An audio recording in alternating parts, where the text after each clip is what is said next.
तपता हुआ सूरज निर्दयता से इस्राएल की संतान पर चमक रहा था जब वे एदोम की भूमि के चारों ओर भटक रहे थे। मिस्र से उनके निकलने को 40 वर्ष बीत चुके थे और प्रतिज्ञात भूमि अब भी एक दूर का सपना प्रतीत हो रही थी। थकान उनकी हड्डियों में गहराई तक उतर चुकी थी और हर बीतते दिन के साथ इस वीरान जंगल में उनकी आशा क्षीण हो रही थी।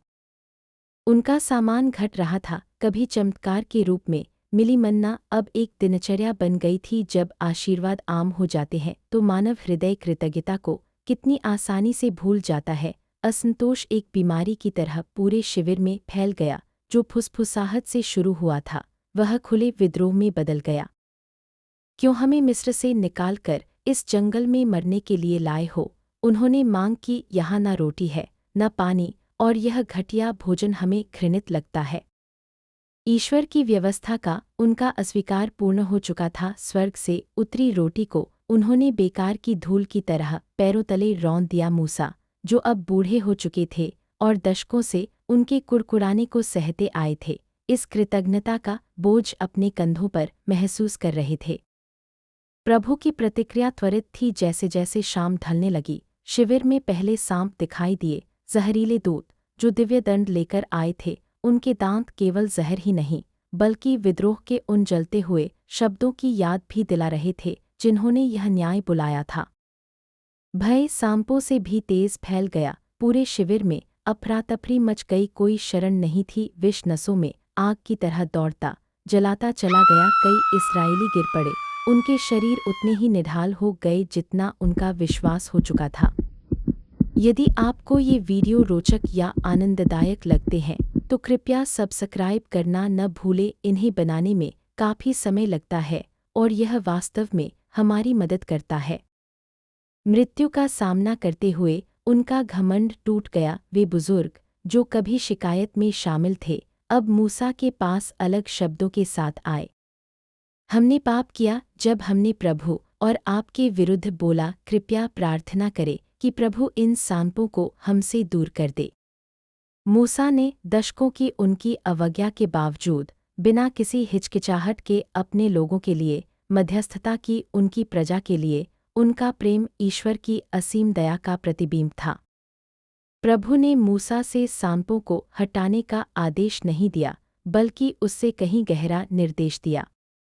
एक सांप बनाओ और उसे खंभे पर लगाओ। जिसे भी सांप डस ले वह उसकी ओर देखे और जीवित रहे। रात भर मूसा ने काम किया, आग और धातु से मुक्ति का साधन गढ़ते हुए। वही वृद्ध हाथ जिन्होंने कभी लाल सागर पर फैलकर मार्ग बनाया था अब न्याय की छवि में उद्धार गढ़ रहे थे। एक दिव्य विरोधाभास। दंड का वही प्रतीक अब चंगाई का माध्यम बनने वाला था।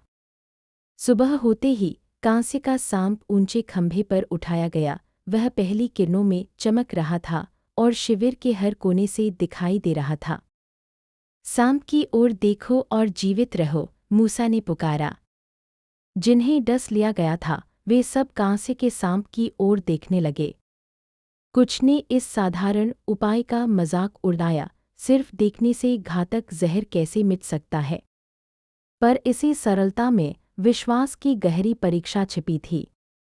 एक युवा जिसकी शक्ति हर धड़कन के साथ क्षीण हो रही थी, खेमे के केंद्र की ओर घिसटते हुए बढ़ा। जहर ने उसे लगभग निगल लिया था पर उसने उस वादे को सुना था। अपनी अंतिम शक्ति से उसने अपनी नज़रें उठाईं। आकाश के सामने कांसे का सांप चमक रहा था। आज्ञाकारिता और विश्वास के उसी क्षण में कुछ चमत्कारिक हुआ।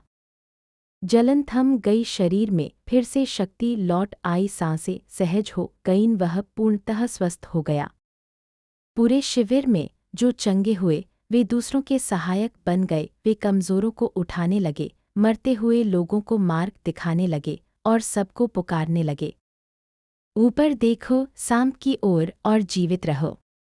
देखो और जियो। कितना सरल आदेश, पर इसका सच्चा अर्थ पीढ़ियों बाद प्रकट होना था जब एक और को ऊंचा उठाया जाना था।